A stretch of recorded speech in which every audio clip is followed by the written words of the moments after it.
अमृता का वरदान पाने वाले अश्वत्थामा को आखिर क्यों दिया गया श्राप?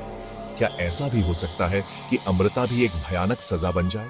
महाभारत के युद्ध में कई योद्धा थे जिनकी वीरता और पराक्रम की कहानियां आज भी सुनाई जाती हैं। लेकिन अश्वत्थामा एक ऐसा नाम है जो अपनी अद्वितीय वीरता और असीम क्रोध के लिए आज भी जाना जाता है। उनकी वीरता और क्रोध की कहानियां महाभारत के पन्नों में अमर हैं। अश्वत्थामा गुरु द्रोणाचार्य और कृपि के पुत्र थे। वे भगवान शिव के अनन्य भक्त थे और चिरंजीवी यानी अमर थे।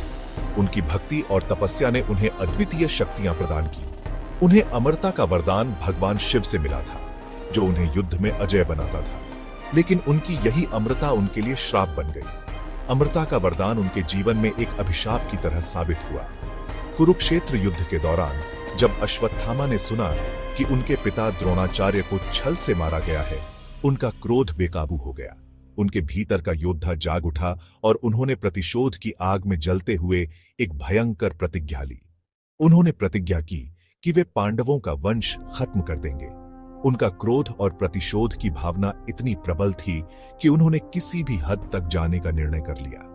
इसी क्रोध में उन्होंने रात्रि के समय पांडवों के शिविर में घुसकर 5 लोगों की हत्या कर दी।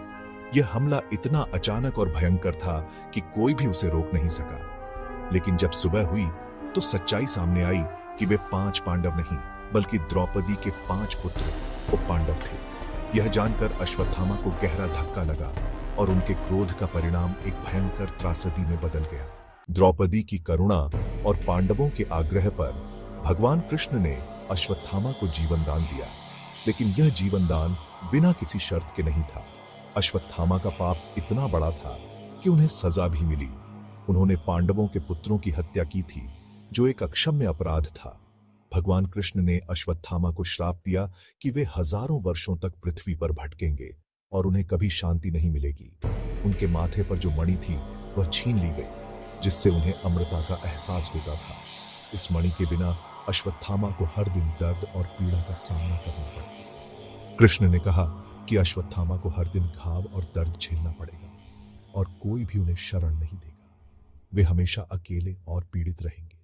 कहा जाता है कि अश्वत्थामा आज भी भटक रहे हैं और उनकी पीड़ा कभी समाप्त नहीं। कई लोक कथाएं और घटनाएं ऐसी हैं जिनमें लोग दावा करते हैं कि उन्होंने अश्वत्थामा को देखा। ये कहानियां पीढ़ी दर पीढ़ी सुनाई जाती हैं और आज भी लोगों के बीच चर्चा का विषय बनी रहती है। तो क्या आप मानते हैं कि अश्वत्थामा आज भी जीवित हैं? यह सवाल सदियों से लोगों के मन में गूंज रहा है। और अगर अमृता आपको अकेलापन और दर्द दे तो क्या आप इसे वरदान मानेंगे या सजा? सोचिए, अनंत काल तक जीना लेकिन बिना किसी साथी के। अपनी राय हमें कमेंट में जरूर बताएं। क्या आप अमृता को अपनाना चाहेंगे? ऐसे ही और दिलचस्प विषयों के लिए हमारे चैनल को सब्सक्राइब करें और इस वीडियो को लाइक और शेयर करें।